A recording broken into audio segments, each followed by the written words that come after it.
Assalamualaikum warahmatullahi wabarakatuh. Hello guys, selamat datang di podcast pertama saya.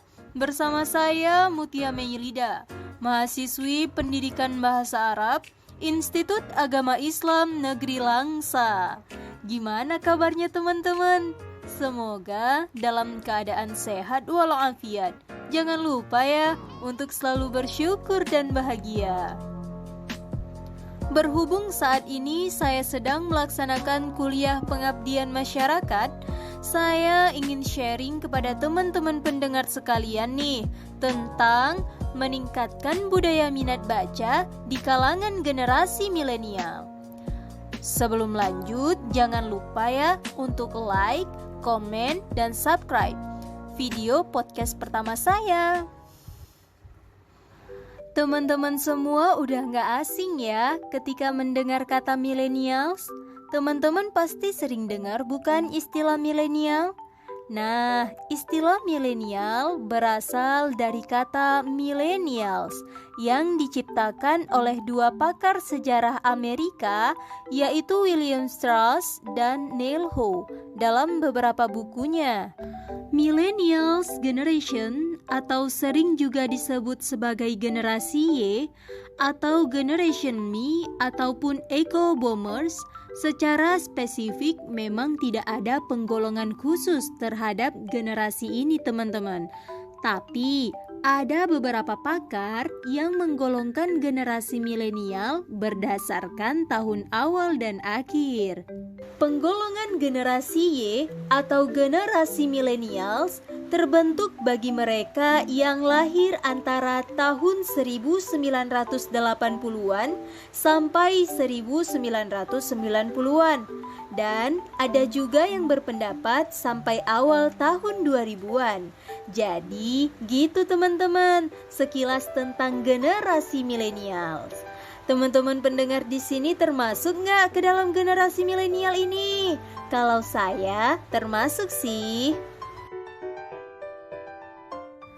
Di zaman yang ilmu pengetahuan dan teknologi yang berkembang pesat saat ini, ada yang berpendapat bahwa generasi millennials merupakan generasi yang cerdas karena mereka lahir di era keemasan kemajuan ilmu pengetahuan dan teknologi. Tersedianya fasilitas internet yang semakin kencang serta semakin canggihnya smartphone yang ada di tangan generasi ini membuat mereka semakin mudah berselancar di dunia maya. Namun, dalam hal membaca dan menulis, generasi milenial ini kondisinya sangat memprihatinkan. Faktanya, generasi sekarang malah memiliki minat baca yang rendah, memiliki daya baca yang rendah, bahkan budaya baca yang semakin rendah. Negara kita Indonesia merupakan negara yang minat bacanya paling rendah. Menurut data statistik, dari 63 negara yang ada di dunia ini, Indonesia menduduki posisi ke-62 yang minat bacanya rendah. Menurut dari data UNESCO, minat baca di Indonesia itu cuma 0,01%. Kalau dibuat perbandingan, di antara 1.000 orang, hanya ada 1 orang yang minat bacanya tinggi. Miris bukan teman-teman? Hal inilah yang menjadi salah satu faktor mengapa masyarakat kita mudah termakan berita-berita hoax. Nah, untuk meningkatkan budaya minat baca bagi kaum generasi millennials, saya ingin berbagi tips nih teman-teman. Ada beberapa tips yang bisa kita lakukan untuk meningkatkan minat baca kita. Yang pertama itu adalah niat. Niat ini penting ya teman-teman. Kalau kita nggak ada niat yang kuat dan kesadaran diri, maka kita akan terus berada dalam rasa malas membaca yang berkelanjutan. Yang kedua yaitu dengan cara membeli buku. Atau bagi teman-teman yang minim cuan itu biaya ya, teman-teman bisa mengunjungi perpustakaan. Atau teman-teman bisa juga nih pinjam di perpustakaan online, yaitu Perpustakaan Nasional Republik Indonesia. Biasanya, buku yang dipinjamkan di perpustakaan online ini dalam bentuk PDF ya teman-teman. Yang ketiga yaitu memanfaatkan waktu luang dengan membaca. Yang keempat yaitu membuat target bacaan.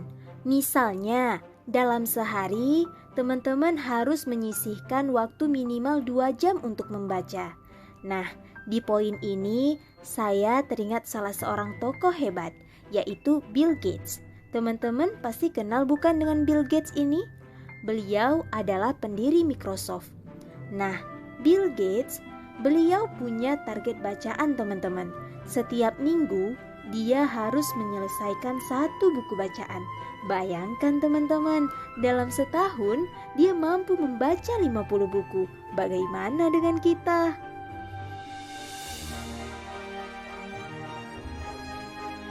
Untuk itu, di sini saya ingin mengajak teman-teman pendengar sekalian untuk sama-sama kita tingkatkan budaya minat baca kita.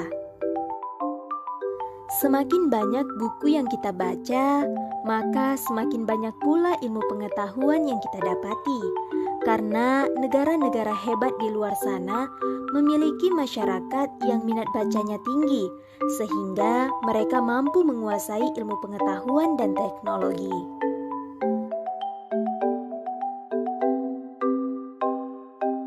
Hanya sekian, semoga apa yang saya sampaikan tadi bermanfaat bagi teman-teman pendengar sekalian. Terima kasih telah mendengarkan podcast pertama saya. Saya undur diri. See you next time. Wassalamualaikum warahmatullahi wabarakatuh.